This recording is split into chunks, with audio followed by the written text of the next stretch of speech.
I lost my son to congenital heart disease, and he did not survive the open heart surgery at the age of 1 year and 6 months. He was the greatest blessing I had in my life. Everyone kept telling me things will get easier with time. I know that no matter how much time goes by, I'll still be missing my baby and everything sweet about him. Mother-in-law and I were in constant conflict. Things always been bad between us, but in those months we reached our limit. She kept getting involved in my son's treatment and criticized every decision I made, claiming I didn't know how to handle my son's illness. We went low contact, but she kept causing issues occasionally. My husband was torn between our son's illness and his mother's issues.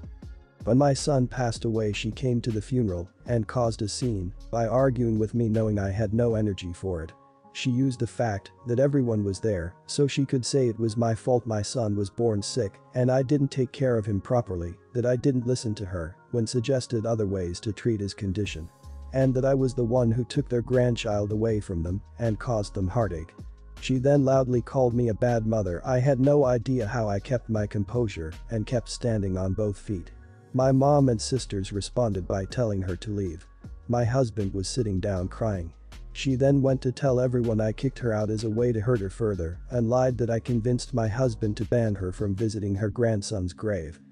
My husband later sent his side of family an email talking about my mother-in-law's behavior during and after our son's illness and telling them he no longer will be seeing her. That had the family criticizing us, saying mother-in-law was just trying to do what was best for her grandbaby and called us selfish for assuming we're the only ones struggling with this tragedy. We haven't seen his mom in 1 year and 8 months. I'm now 3 months pregnant.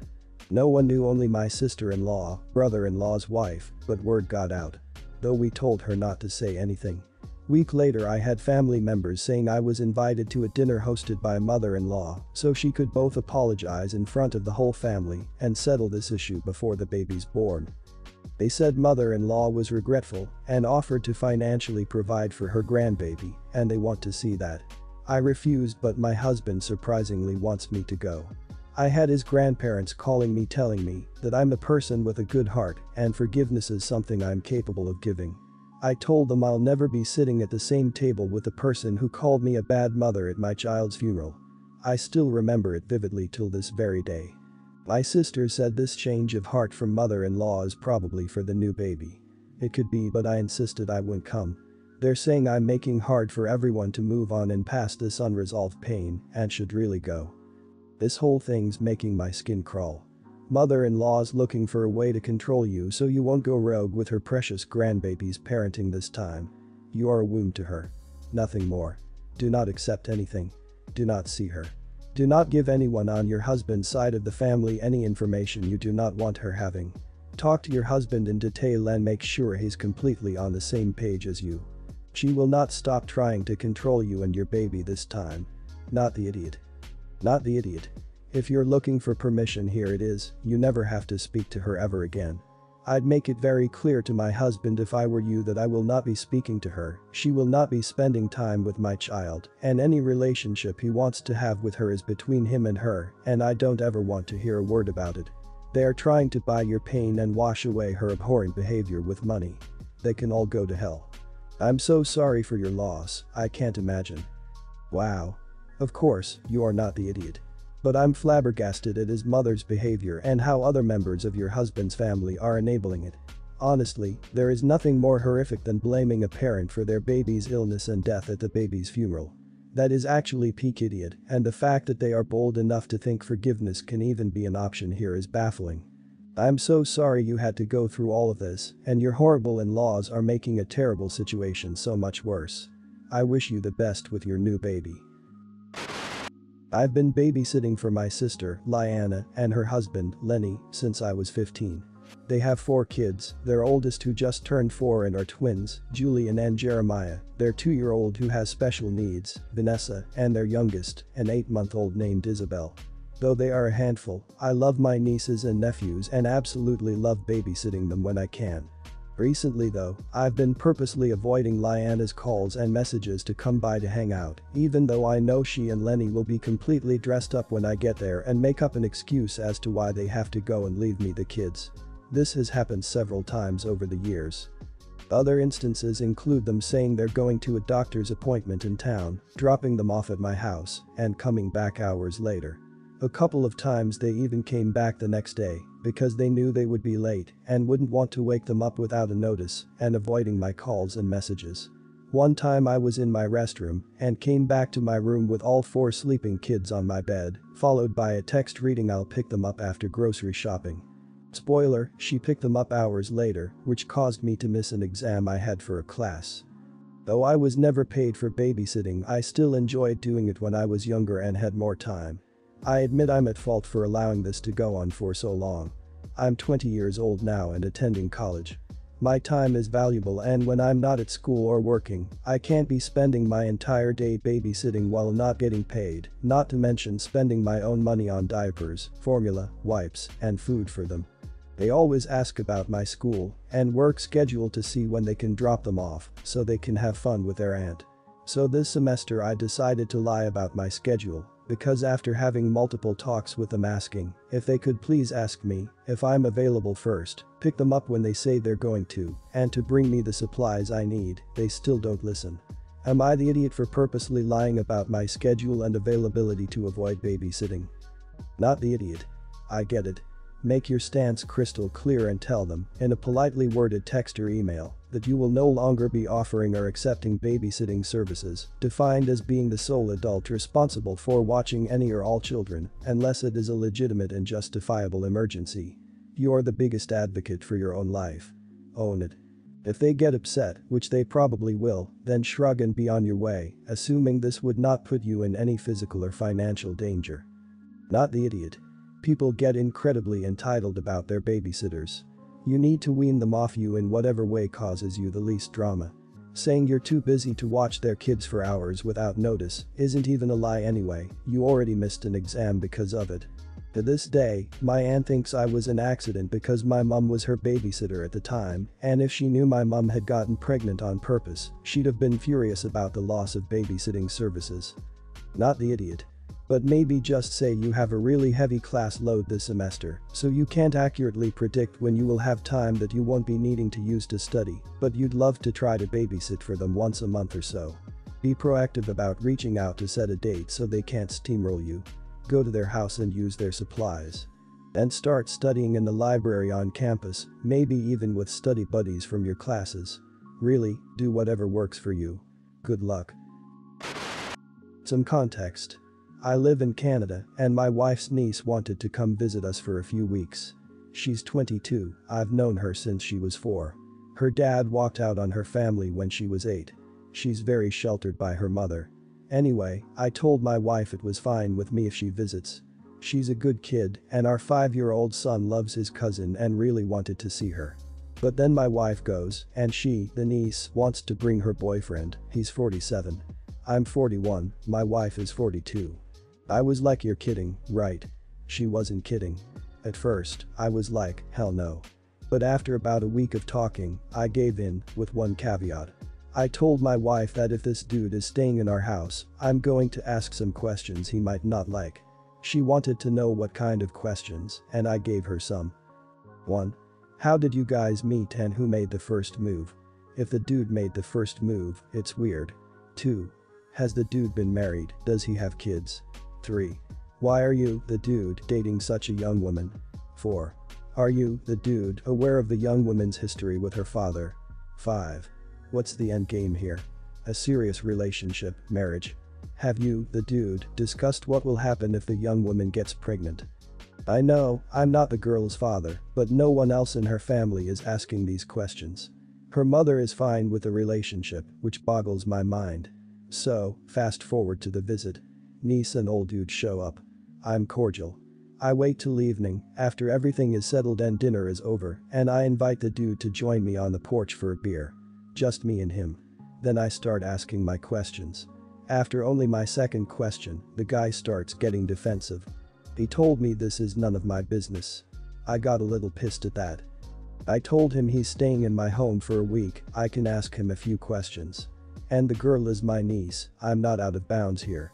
He told me I was making him uncomfortable. I replied that I'm uncomfortable having a dude who's clearly taking advantage of a young girl stay in my home. I said you can answer my questions and act like you're a stand-up guy, or feel free to hit the freaking road. Well, he left. My wife and niece were upset with me. They said I acted like a jerk and that, if my niece is happy, to let it go. Again, I was told it's none of my business. They have since broken up, which I am glad about. Not sure if my actions were the cause. So am I an idiot for questioning this guy? Not the idiot. Yes, she's an adult, yes she can do what she wants. But she clearly has daddy issues and the guy's taking advantage of that vulnerability. With an age gap like this, it's hard for there not to be a power imbalance, which can be hard to see for someone at 22 with little experience with relationships and adult life, as it's all pretty new. Asking some pointed questions while the man was staying in your house seems fair enough to me, as long as you weren't being too accusatory. That he quickly became defensive may be telling. Not the idiot, the fact he got defensive is a red flag. It's not a huge deal to have an age gap as it's becoming more prominent. However, I can understand where he may have become uncomfortable. But in the past, my boyfriends have been questioned. And I've been questioned about my intentions with someone's son, as well. I personally feel it's just something you become accustomed to when you start dating. Not every family does this. But a vast majority of people go through this phase with their SO family. You're the idiot. Not because I think your assessment is wrong, or because I wouldn't have the same questions, but because you should have talked to the niece about it first. Acting like you were cool with having him stay and then springing an interrogation on someone she invited without letting her know that was a condition of him being a guest in your home was unnecessarily rude, and I'm sure it embarrassed the hell out of her. I totally support you pushing back on this relationship, but she is an adult, if a young one, and she deserved to be treated like an active agent in this situation. I, 32, have always been horrified by the idea of pregnancy and giving birth. It sounds very traumatizing and I don't want to go through that experience. I still want to experience being a mother and would like to adopt children when I'm ready. My husband, 34, knew this from the start and was okay with it. My family knows as well and are fine with it. My husband's family, on the other hand, are disgusted by the idea of not having a biological kid. They have been nagging us for years. Until I eventually cracked about a year ago. We were having dinner together until, of course, the nagging of when are you guys planning on having kids. I told them that I was infertile and I was never going to have biological kids. I am not infertile.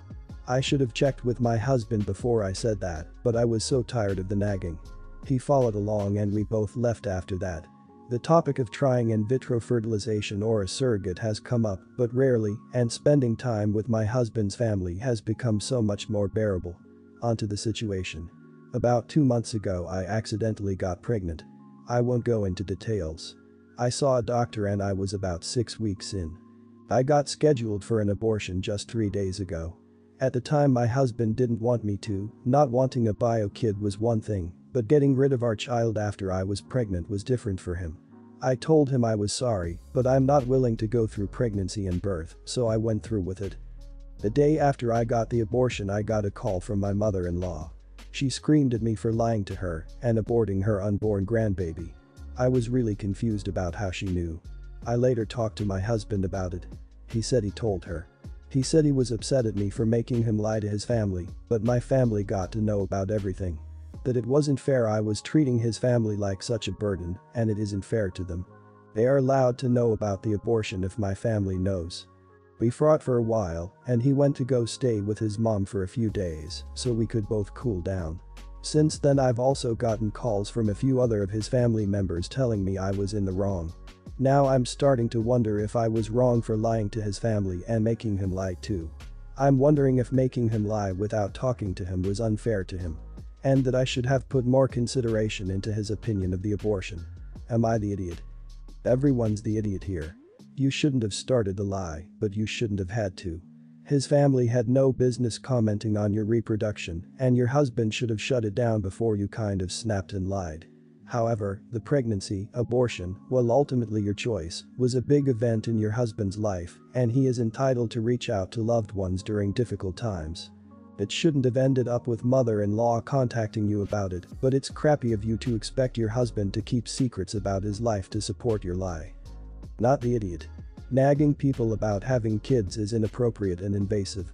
You said what you had to get them off your back. If you can't tolerate the idea of being pregnant, you might as well be infertile, and that's all they need to know. It sounds like your husband wasn't as understanding as he made out. He had no business letting his mom yell at you. He's an idiot for not standing up to her for you. No matter your disagreement over the abortion, him not stopping her from mistreating you is terrible. Not the idiot. If your husband wasn't okay with the white lie because of the constant badgering, he should have said so when you two talked afterwards. Him hiding behind his mother's skirts when it came to disagreeing with you is just childish and weak. On top of that, the rest of the family is attempting to shame you for making a personal medical choice when they had no business knowing your personal health information. Advice: get a good lawyer, drop this guy, and look into getting your tubes tied to prevent this from happening again. My son, 24, and his girlfriend, 24, have only been together for 6 months, and she is apparently 4 months pregnant with his baby. They have actually been friends since high school, and so my husband and I have known her for a few years as well. She is a lovely girl, but honestly, she is not someone I had hoped would be the mother to my first grandchild. First of all, she is a recovering medicine addict and drinking, and while she says she has been clean for 3 years, a relapse is always possible. She only finished high school with her general educational development test, and she now works as a waitress full-time. Her parents died years ago, so she is largely on her own. Our family is considerably better off, and my son is joining his father's business, meaning his salary will be quite high and will only continue to grow. Since my son first told us she is pregnant, it can't escape my mind that he may not really be the father, and that she picked him out of potential others because he would be the best in terms of support. My son is pushing us to help her with some of her pregnancy expenses, and I told him we would under the condition that she get a paternity test first. He completely blew up at that, accusing us of disliking her, untrue, and not wanting to the grandparents, also untrue. He says he loves her and trusts her, and that he can't wait to meet his baby. I get that, but I think he's being idealistic. If he wants our support, we want a paternity test first. If the baby is truly his, then we would be happy to welcome her into our family, and we would be happy to help her out. Am I the idiot? No idiots here, I see both sides of it. You guys get to choose what you do with your money. You don't have to help her if she won't follow your request. Even if he is the father, you don't owe either of them anything as far as the baby goes. I see whose sides because it sounds like you don't trust her from his perspective. I think I would personally support my son's best interests and support him regardless, but ultimately your money to do with as you see fit. You would be the idiot if you don't change tactics. Do you actually think this girl will want anything to do with you once their baby is born, assuming it's his? You're setting yourself up for lifelong issues with your son's family, and believe me, he will choose them over you any day. With all of this being said, you do have the right to ask for a test. You will never be able to turn this around and become a close and functional family if you don't proceed with kindness. Remember, she's also going through so much right now. What she needs is support regardless of paternity. Everyone's the idiot here.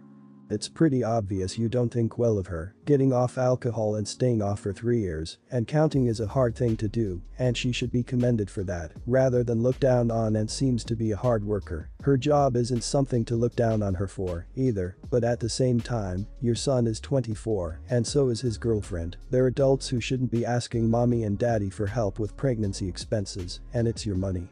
So you can spend it as you wish.